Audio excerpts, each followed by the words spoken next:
Well my self राज यादव, और आज हम लोग इकोनॉमिक्स का जो पेपर डिस्कस करने जा रहे हैं आपके पेपर 2 का, जब टेस्ट 2 है तो इसमें कुछ क्वेश्चन से इकोनॉमिक्स से आए और बहुत आसान है, हम लोग आसानी से कर सकते हैं। The only thing needed is कि you need to concentrate on the things. छोटे छोटे वर्ड्स होते हैं, अगर हम उन वर्ड्स को ध्यान से पढ़ लेते हैं तो हमें चाहे स्कीम हो चाहे कुछ हो, सब आसानी से हो जाता है। जैसे आपको पता होगा एक घर बनता है तो उस घर का सबसे इम्पॉर्टेंट चीज़ क्या होता है? फाउंडेशन, यानी कि बेस। तो आपको छोटे छोटे जो वर्ड्स हैं ना उनकी बेसिक मीनिंग पता होनी चाहिए।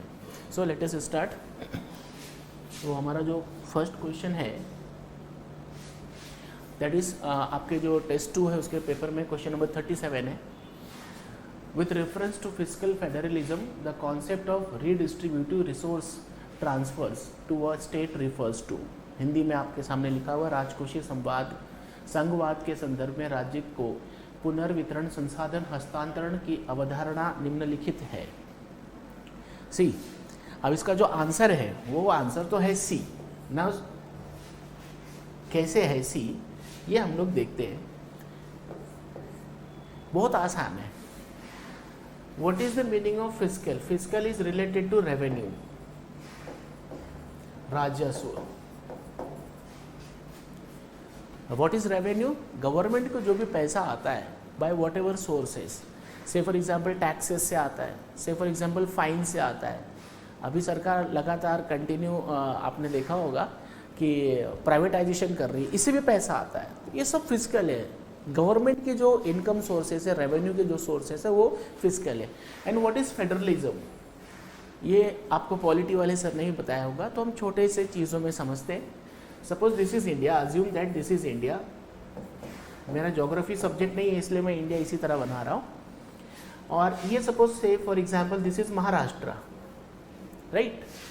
अब देखिए महाराष्ट्र का एक आदमी है जो उसको चलाता है, इसका नाम होता है चीफ मिनिस्टर।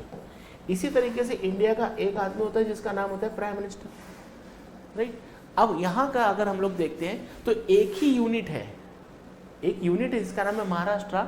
इसको दो लोग कंट्रोल करते हैं, एक प्राइम मिनिस्टर भी कंट्रोल कर सकता है और एक चीफ मिनिस्टर भी कंट्रोल करता है। जब एक ही यूनिट को दो लोग कंट्रोल करते हैं तो उसको हम फेडरलिज्म कहते हैं। इसीलिए हम कहते हैं ना India is a federal country, या आप कह सकते हो क्वासी फेडरल कंट्री। तो फेडरलिज्म में क्या होता है? एक ही यूनिट को दो कंट्रोल करता है। अब इसमें फायदा और नुकसान क्या? देखो, सपोज से फॉर एग्जाम्पल यहाँ पर जीएसटी लगाया गया तो इसका कलेक्शन सेंट्रल गवर्नमेंट भी करता है। कलेक्शन करने के बाद वापस पैसा इसको दे देता है। क्यों दे देता है? भाई मैं हूँ और मेरा बेटा है, तो मेरा बेटा जो कमा रहा है और जो मैं कमा रहा हूँ, मेरा बेटा भी मुझे देता है, मेरा बेटा भी मुझे दे रहा है, मैं जो कमा रहा हूँ वो भी मैं ले रहा हूँ। कल के दिन मेरे बेटे को अगर ज़रूरत पड़ती है तो वो मुझसे पैसा लेगा। ठीक इसी तरीके से अगर मैं सेंटर हूँ और मेरा बेटा स्टेट है तो उसकी कमाई मेरे पास आएगी, प्लस उसी कमाई में से या फिर मैं अपनी कमाई में से भी कुछ उसको दूंगा। अगर ज़रूरत ज़्यादा है तो ज़्यादा दूंगा। इसका मतलब है रेवेन्यू शेयरिंग की बात हो रही है, रेवेन्यू शेयरिंग। अब ऑप्शन पे आ जाइए। दूसरा है रीडिस्ट्रीब्यूशन। रीडिस्ट्रीब्यूशन में फिर से एग्जांपल को ध्यान से पढ़ समझना आप। मेरा बेटा पैसा मुझे दिया, मैंने फिर उसको दे दिया, रीडिस्ट्रीब्यूट करना, यानी कि यहाँ से लाया वहाँ दे दिया। ऐसा भी हो सकता है मेरे दो बेटे हों, एक बेटे ने पैसा दिया, दूसरे बेटे को ज़्यादा की ज़रूरत है तो उसका पैसा मैं ला के उसको दे दूंगा, तो रीडिस्ट्रीब्यूशन। इससे फायदा क्या होगा? देखो, the gross devolution of state adjusted C for the respective state share in the aggregate GDP. अब हम इस पॉइंट को समझते हैं। सपोज से फॉर एग्जांपल 7% जीडीपी इंडिया का है, से फॉर एग्जांपल 7% जीडीपी इंडिया का है, तो ये जीडीपी इंडिया का तो है, लेकिन इंडिया क्या है? India is A union of states. तो हर स्टेट का कुछ ना कुछ इसमें कंट्रीब्यूशन होगा या नहीं होगा? इसी को तो हम फिजिकल फेडरलिज्म कहते हैं। कितना आसान है, हमको जानने की जरूरत नहीं है, न्यूज़पेपर पढ़ने की जरूरत नहीं है, कोई भी मैगजीन पढ़ने की जरूरत नहीं है। The only thing you need to understand, you need to catch is the basic terminology and their meanings. कहते हैं ना हम किताब को वो एक कहावत है बहुत अच्छी कि लिफाफे को देख के पहचान जाओ कि अंदर क्या लिखा होगा। बस वही है, वर्ड्स को ध्यान से आप पढ़ोगे ना तो आपको ऑटोमेटिकली पता चल जाएगा, right. I hope so that कि आसानी से पता चल गया आपको। नेक्स्ट मूव करते हैं second question. This is 38, question number 38। with reference to the strategic partnership policy consider the following statement. Again, कुछ बच्चे होंगे वो क्या करेंगे, इसको लेंगे और इंटरनेट पे सर्च करेंगे स्ट्रैटेजिक पार्टनरशिप पॉलिसी क्या है. एक तरीका तो ये है, एक तरीका क्या है, आप अपने वर्ड्स के ऊपर ध्यान रखें. स्ट्रैटेजिक पार्टनरशिप पॉलिसी का मतलब क्या होता है. एक एग्जांपल लेते हैं. आपके पिताजी आपसे बहुत सारे डिसीजन में बोलते हैं कि आप कंट्रीब्यूट करो. से फॉर एग्जांपल आपके पिताजी बोल रहे हैं बेटा मैं एक कंपनी स्टार्ट कर रहा हूँ, आप अपनी सलाह दो, राइट. लेकिन क्या आपके पिताजी ऐसे कई मुद्दे होंगे जिन पर वो आपसे सलाह नहीं लेते हैं, जिन पर वो आपसे सलाह नहीं लेते. क्यों? क्योंकि उन मुद्दों को अपने पिताजी अपने लेवल पे सॉल्व करना चाहते हैं, राइट. तो ये स्ट्रैटेजिक है. तो देश के लिए भी ऐसे कई मुद्दे होते हैं जो बहुत इंपॉर्टेंट होते हैं. उन मुद्दों को सॉल्व करने के लिए कहीं ना कहीं हमें पार्टनरशिप करनी पड़ती है. तो देखते हैं कि इसमें पूरा का पूरा कॉन्सेप्ट क्या है. देखो पहला क्या कहता है, it aims to promote joint venture. Simple सी बात है, पार्टनरशिप की बात है तो जॉइंट वेंचर. देखो छोटे छोटे वर्ड से आपको आसानी से चीजें पता चलती है. You need not to flip the pages here and there, you need not to scroll the mouse over the internet, right. Just only thing is to concentrate the words, try to catch the basic meaning. You need to develop the vocab. अगर आपके पास vocab अच्छी है, आप कोई भी topic कोई भी subject आसानी से कर सकते हैं. हम लोग कोई घी पी कर नहीं आते हैं, हम लोग भी आप ही के जैसे स्टूडेंट थे कभी, अब नहीं है. तो स्ट्रैटेजिक पार्टनरशिप है तो joint venture between what, indigenous private sector. Indigenous का मतलब होता है जो आपके अपने देश की है, आपके अपने देश की, एंड ग्लोबल डिफेंस मेजर्स. मतलब ये है कि सपोज इंडिया जो है डिफेंस सेक्टर में पार्टनरशिप करना चाहता है. फॉर एग्जांपल इंडिया तोप बनाना चाहता है और इंडिया में सपोज मान लेते हैं कि टाटा जो है वो तोप बनाता है प्लस जर्मनी की एक कंपनी ए, तो इन दोनों के साथ बात किए तो तोप बनाना एक स्ट्रैटेजिक पार्टनरशिप होगी. क्योंकि तोप बनाना कोई आम बात नहीं है. आपके पिताजी आपसे दाल चावल चिकन खाएगा ये तो पूछते होंगे, लेकिन क्या आपसे पूछते कि तू दारू पिएगा? नहीं पिएंगे ना. क्यों? क्योंकि बहुत इंपॉर्टेंट चीज़ है. बेटा बाप के साथ अगर दारू पिएगा तो प्रॉब्लम होगी. सेकेंड थिंग, यानी कि ऑप्शन 1 इज राइट. नेक्स्ट है the application of policy is limited. See UPSC का जो एग्ज़ाम है प्रीलिम्स का, उससे आसान दुनिया का कोई एग्ज़ाम नहीं है. जब भी कहीं पर हार्ड कोर वर्ड्स आ जाते हैं ओनली वगैरह, 90% केसेस में ये रॉन्ग होते हैं. तो option 2 is wrong. Now let's see कि ऑप्शन 2 कहाँ है. तरीका देखो सॉल्व करने का. ऑप्शन 2 यहाँ है यानी कि option A is wrong. Option 2 D में है यानी कि ये भी रॉन्ग है. अब देखो 3 दोनों में है, पढ़ने की जरूरत ही नहीं है. 1 राइट है, 3 दोनों में है, तो ऑटोमेटिकली आंसर 1 एंड 3. इससे आसानी से कोई एग्जाम आप पास नहीं कर सकते. एलिमिनेट किया हमने. 1 राइट है तो 1 राइट है तो सिर्फ 1 एक ही में बच ही रहा है, तो ऑटोमेटिकली आंसर क्या बन गया आपका? B. Next is question number 39. Paper में आपके 39 पर है और 39 पे जो क्वेश्चन है वो क्या कह रहा है. Consider the following statements regarding panchayat empowerment and accountability incentive scheme. अब ये स्कीम है, देखो मैं एक दिन एक लड़की से पूछा कि तुम्हारी एज कितनी है. उस लड़की ने बड़े अदब से कहा सर अभी तो मैं 19 साल की हूँ. चेहरे से लग नहीं रही थी, लेकिन अगर वो लड़की अपना डेट ऑफ बर्थ बता देती तो मुझे पता चल जाता. इसलिए कुछ ऐसी चीज़ें ना जो आपको समझ में आनी और पढ़नी पड़ेगी, राइट. जैसे स्कीम्स बनाई कब गई थी ये तो आपको जानना पड़ेगा, ये आप यहाँ से निकाल नहीं सकते. तो ये जो स्कीम आई थी पंचायत वाला वो अराउंड सम 2012-13 के आसपास की थी. एक बार आप फिर भी चेक कर लेना इसको, 2012-13 के आसपास थी, यानी कि एक गलत है. चलो हम एलिमिनेशन प्रोसेस स्टार्ट करते हैं. एक यहाँ पर है तो ये भी गलत है, एक यहाँ पर है ये भी गलत है. अब देखो दोनों में ऑटोमेटिकली 2 तो राइट है, ऑटोमेटिकली 2 तो राइट है. अब बात करते हैं थर्ड की.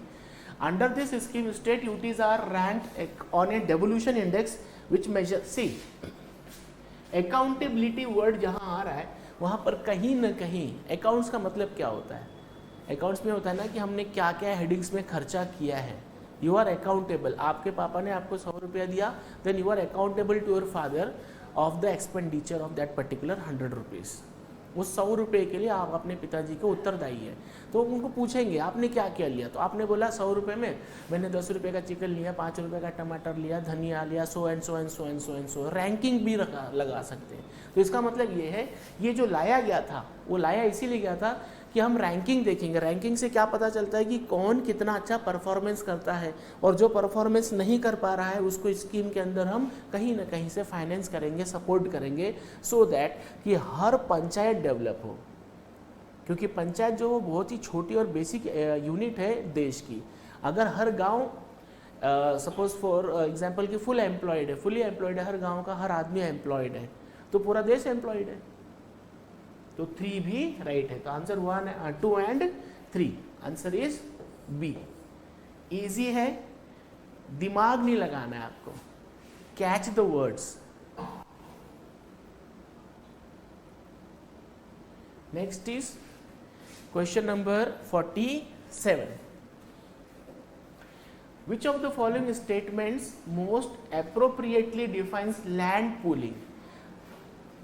मत पढ़ो, लैंड पूलिंग क्या होता है, इंग्लिश आता है ना आपको। लैंड का मतलब होता है जमीन, पूलिंग का मतलब क्या होता है। ऐसा आप लोग करते हो, स्कूल में करते थे, जब आप लोगों को सिगरेट पीना होता था तो आप लोग बोलते थे ना ला 2 रुपया जमा करो, तो सब लोग जब पैसा जमा करते हैं ना उसी को पूलिंग कहते हैं। क्या कहते हैं? पूलिंग, जमीन को जमा करते हैं। तो जमीन को जमा क्यों करेंगे? पहले एक आदमी के पास 20-20 बीघे 20-20 एकड़ जमीन होती थी। अब उन लोगों ने क्या किया, शादी किया और खूब बच्चा पैदा किया। अब बच्चे ज़्यादा हो जाते तो लड़ाई होती है, तो ज़मीन डिवाइड हो गई। तो जो बड़ा ज़मीन है उस पर अच्छी प्रोडक्टिविटी होती है, छोटे ज़मीन पे कम होती है। तो लैंड पूलिंग में हम क्या करेंगे, इन्हीं छोटे छोटे टुकड़ों को जोड़ देंगे। इससे क्या होगा वो आपके ऑप्शंस में देखते हैं। अभी छोटा सा बेसिक मीनिंग है, और कई बच्चे फिर वही ढूंढेंगे कि इकोनॉमिक्स वाले सर ने ये नहीं पढ़ाया, वो नहीं पढ़ाया। अरे टीचर कभी भी आपको ना एक ब्रॉड आइडिया देता है, ऐसे ऐसे तरीके होने चाहिए। तो लैंड पूलिंग में देखते हैं, aggregation of land by farmers for joint cultivation में भी पॉसिबिलिटी है। एग्रीगेशन का मतलब होता है जमीनों को जोड़ दिया जाएगा और सब साथ में खेती करेंगे। चलो आगे देखते हैं। Aggregation of land by private individuals for putting out on lease. देखो ये तो कॉमन सेंस है। क्या हम सब अपना घर एक साथ मिला के उसका बॉर्डर तोड़ देंगे? सपोज ये ए का घर है, ये बी का घर है, ये सी का घर है, हमने इसमें से तोड़ दिया बीच में से और बोले कि तीनों को एक साथ किराए पे देना है, तो किराए पे देने के लिए लैंड पूलिंग तो नहीं होगी। Option B is wrong. Aggregation of small pieces of land, दोनों सेम टू सेम चीज है। Developing the necessary infrastructure, see ये भी आंसर राइट हो सकता था, लेकिन इसका अच्छा वर्जन यहाँ पर है। हमने जमीन को, सपोज ये इतनी जमीन थी, ऐसे ऐसे टुकड़ों में थी, अब हमने क्या किया कि इसमें से ये जो बॉर्डर्स थे इसको हमने हटा दिया। अब ये जमीन बड़ा हो गया। अब एक छोटे जमीन के लिए ट्रैक्टर लाना ज़्यादा आसान होगा या इसके लिए ट्रैक्टर लेकर आएंगे तो ज़्यादा आसान होगा? सिंपल सी बात है, बड़े ज़मीन के लिए। तो छोटे ज़मीनों को हमने मिलाया, इंफ्रास्ट्रक्चर उसको तैयार किया, क्योंकि इंफ्रास्ट्रक्चर तैयार होगा तो रिटर्न हमको अच्छा आएगा।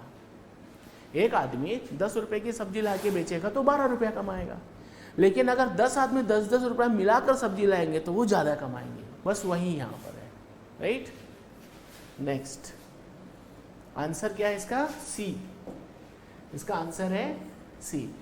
मैं आपको बहुत बेसिक समझा रहा हूँ, इससे आपको एक फ़ायदा होगा।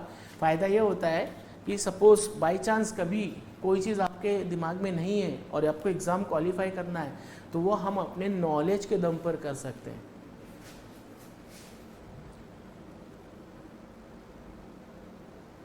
Next is question number 48। Consider the following statements with respect to consumer price index. ये फैक्ट है, इसमें कंज्यूमर प्राइस इंडेक्स के बारे में पूछा है कि इसमें क्या क्या होता है। तो इसमें ये तीनों ही सही हैं, इसको आपको रटना पड़ेगा। This question need not any explanation, बस आपको इसको एक बार देखना पड़ेगा कि कंज्यूमर प्राइस इंडेक्स क्या है। वो आपके कॉपी में या आपके नोट्स में कहीं ना कहीं ये अवेलेबल होगा। लेकिन एक बात और मैं आपको बता दूं, यहाँ पर भी आप दिमाग लगा सकते हैं। तो कंज्यूमर से रिलेशन होता है लेबर का, कंज्यूमर से रिलेशन होता है लेबर का। तो पहला हमारा आपका ऑप्शन क्या होगा कि 2 ऑप्शन राइट है। 2 ऑप्शन राइट है, तो 2 कहाँ कहाँ है, सी और बी में, यानी कि ये खत्म और ये खत्म। अब दूसरा क्या है, the wages under MG NREGA. अब लेबर की बात है तो नरेगा यानी कि 3 भी राइट है, तो 3 ऑप्शन सिर्फ यही है। देखो यहां भी दिमाग लगा लिया आपने, इतना इजी है, इतना इजी है यूपीएससी क्रैक करना, दुनिया का सबसे इजी एग्जाम है। The only thing you need to do is concentrate on your vocab. Next question number 50, which of the following statement is correct regarding urban cooperative banks? Option है ए, B and C, D है, बहुत सारी चीजें हैं। Let's see कि क्या होता है। पहली चीज आप ये जान लो, what is the meaning of cooperation. Cooperation का मतलब होता है 2 लोग मिलकर कोई काम करते हैं। जैसे आप जहाँ रहते हैं वो कहलाती है हाउसिंग सोसाइटी, कोऑपरेटिव सोसाइटी, लोग साथ में रहते हैं। तो जब कुछ लोग मिलकर एक बैंक बनाते हैं, कुछ लोग मिलकर एक बैंक बनाते हैं तो उसको कोऑपरेटिव बैंक कहते हैं। उसको क्या कहते हैं, कोऑपरेटिव बैंक, कोऑपरेटिव बैंक। अब ये 2 लेवल पर होती है, रूरल लेवल और अर्बन लेवल पर होती है। तो जो कोऑपरेटिव सोसाइटी होती है वो कोऑपरेटिव सोसाइटीज एक्ट के थ्रू गवर्न होती है। किसके थ्रू गवर्न होती है, कोऑपरेटिव एक्ट के थ्रू। अब इसका मतलब क्या हुआ कि क्या आरबीआई का उसमें कोई रोल नहीं है। देखो यहाँ पर कितना आसान है, आपको मैंने एक बात बताई थी, कभी कभी कुछ एक्सट्रीम वर्ड्स को कैच करना चाहिए। पहला पॉइंट है deposit in this banks are covered under the benefit deposit insurance. Yes, ये तो सही है। ये क्या कह रहा है, करेक्ट आंसर की बात करो तो ये गलत है ना। आरबीआई हैज नो सुपरवाइजरी, देखो ये एक्सट्रीम वर्ड है, ओनली टाइप का, ओनली टाइप का, नो सुपरवाइजरी। इंडिया में कोई भी बैंक हो, कोई भी बैंक हो, कॉमर्शियल बैंक है तो 100% गवर्नमेंट आरबीआई कंट्रोल करेगा, लेकिन कोऑपरेटिव बैंक है तो कुछ न कुछ, यानी कि यहाँ पर पार्शियली तो आएगा ही, पार्शियली उसको कंट्रोल तो करेगा ही। और यहाँ ऑप्शन क्या दिया हुआ था, ऑप्शन क्या दिया हुआ था, ऑप्शन दिया हुआ था नो कंट्रोल। तो answer is this, RBI has no supervisory powers. Supervisory power उसके पास नहीं, फाइनेंस रिलेटेड पावर आरबीआई के पास है। क्वेश्चन नंबर 68, कोई भी चीज एक बार आप देख जरूर लेना। और मेरे ख्याल से ये इकोनॉमिक्स का लास्ट क्वेश्चन है। और ये लास्ट क्वेश्चन क्या पूछ रहा है, which of the following are the principles of transit oriented development policy. कभी आप दिल्ली की सड़कों पर चलोगे ना, तो दिल्ली की सड़कों पर एक काम किया गया है। क्या काम किया गया है, जैसे सड़क है तो यहाँ साइड में आदमी लोग के चलने के लिए बताया गया है कि आदमी यहाँ चलेगा। कभी कभी आपने देखा होगा यहाँ पर लिखा होगा साइकिल, यानी कि साइकिल वाले यहाँ चलेंगे, मेन रोड पर नहीं चलेंगे, मेन रोड पर वो लोग नहीं चलेंगे। ये क्यों किया गया था और कहाँ किया गया था, ये इसलिए किया गया था भाई जहाँ ज़्यादा जगह है, जहाँ ज़्यादा जगह है वहाँ साइकिल वाला भी कहीं चला सकता है, कार भी कहीं चला सकता है, आदमी भी कहीं जा सकता है। लेकिन जहाँ डेंसिटी बहुत ज़्यादा है, बहुत ज़्यादा लोग रहते हैं, आप सोचिए दिल्ली की डेंसिटी पॉपुलेशन की कितनी, बहुत ज़्यादा है। दिल्ली में गाड़ियों की डेंसिटी बहुत ज़्यादा है। मेरे ख्याल से अगर मैं रॉन्ग नहीं हूँ तो इंडिया में सबसे ज़्यादा कार की डेंसिटी दिल्ली में है। अगर सबसे ज़्यादा कार दिल्ली में है, अब यहाँ कार जा रहा है, और एक चीज़ आपको पता होगी साइकिल वालों को कितनी खुजली होती है, वो ऐसे कट वट मार के निकलते हैं, एक्सीडेंट भी हो जाते हैं, कुछ मर भी जाते हैं इसी में।